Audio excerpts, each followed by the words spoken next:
मरचू जंगल से लकड़ियां काटकर बाजार में बेचने गया, लेकिन उसे लकड़ियों के अच्छे दाम नहीं मिले। इस पर मरचू ने कहा, अरे भैया, इतने कम पैसे? इन पैसों में तो 2 वक्त का खाना भी नहीं मिलेगा। आप मुझे बहुत ही कम पैसे देते हैं। मैं इतनी मेहनत से लकड़ियां काट कर आता हूँ, लेकिन उनके पैसे मुझे बहुत कम मिलते हैं। भैया, तुम्हारी लकड़ियां होती ही इतनी कमजोर हैं कि मैं इससे ज्यादा पैसे नहीं दे सकता। तुम्हारी लकड़ियों के बस इतने ही पैसे बनते हैं। अरे भैया, कुछ ज्यादा कर दो ना। वो क्या है ना कि इन पैसों का तो कुछ भी नहीं आता। मैं अपनी जिंदगी कैसे गुजारूंगा?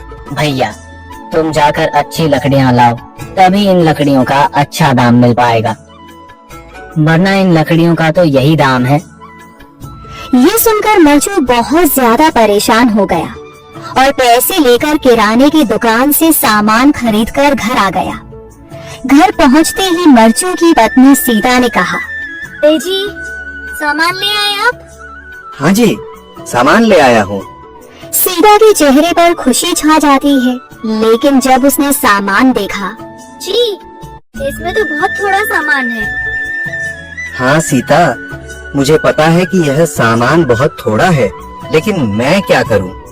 मेरे पास जितने पैसे थे, मैं उतने का ही सामान लेकर आ गया हूँ। इस तरह हमारा गुजारा कैसे हो पाएगा जी? आपको तो पता ही है कि हम कितनी मुश्किलों से गुजारा करते हैं। हाँ हाँ, मुझे पता है, लेकिन मैं कर भी क्या सकता हूँ? मेरे पास इतने पैसे ही नहीं कि हम एक अच्छी जिंदगी गुजार सकें। इतनी मेहनत कर रहा हूँ, लेकिन फिर भी मेहनत का फल नहीं मिल रहा। इतनी मेहनत से अच्छी लकड़ी काट कर आता हूँ, लेकिन मुनासिब दाम नहीं मिलता। मैं तो बहुत परेशान हूँ। क्या करूँ? कहाँ जाऊँ? अरे जी, आप परेशान न हो, आप कोई और काम देख लें।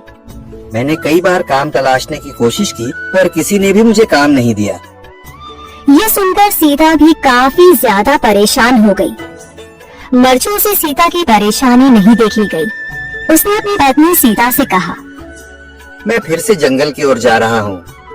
अरे जी, अभी मत जाइए ना, वैसे भी शाम हो रही है। आप कल चले जाइएगा, अभी मत जाइए। ठीक है, अगर तुम रोक रही हो तो मैं नहीं जाता। मैं कल चला जाऊंगा। इसके बाद मरचू गांव में घूमने के लिए चला गया। तभी उसे एक आदमी मिला और उसने कहा, कहाँ जा रहे हो भैया? और सुनाओ, क्या हाल चाल है? जिंदगी कैसे गुजर रही है? अरे भैया, तुम्हें तो पता है कि लकड़ियां काटकर कैसे गुजारा होता है। हाँ भैया, तुम सही कह रहे हो। और आसपास के जंगलों में अच्छी लकड़ियाँ भी नहीं है। इसके लिए तो जंगल के अंदर जाना पड़ेगा। पर जंगल के अंदर तो काफी सारे जंगली जानवर होंगे। मुझे बहुत डर लगता है भैया, मैं जंगल में कैसे जाऊंगा? हाँ भैया, जंगली जानवर तो होंगे, लेकिन अच्छी लकड़ियाँ तो वहीं से ही मिलेंगी। ये सुनकर मरचू बहुत ज्यादा परेशान हो गया, लेकिन वह आदमी बिल्कुल ठीक कह रहा था। जंगल के किनारे की सारी लकड़ियां कट चुकी थीं। अब सिर्फ जंगल के अंदर ही अच्छी लकड़ियां बची थीं। अगली सुबह मरचू लकड़ियां काटने जंगल की ओर चल पड़ा। जंगल में आने के बाद मरचू ने कहा, अरे, यहाँ पर तो लकड़ियां ही नहीं है।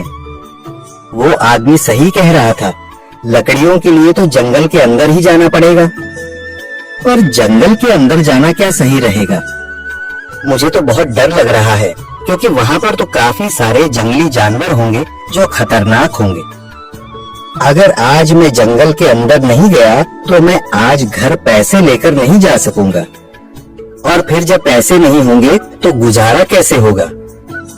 मरचू जंगल के बाहर खड़ा सोचता ही रहा और फिर उसने सोचा, अरे, यहाँ पर भी कोई मजबूत पेड़ दिखाई नहीं दे रहा जिससे मैं लकड़ियाँ काटकर घर ले जा सकूं। लगता है और अंदर जाना पड़ेगा। यही सोचकर मरचू जंगल के अंदर चला गया। अंदर जाने के बाद उसने इधर उधर पेड़ देखे, पर उसे कोई भी अच्छा पेड़ दिखाई नहीं दिया। यह सोचकर मरचू जंगल के और अंदर चला आया।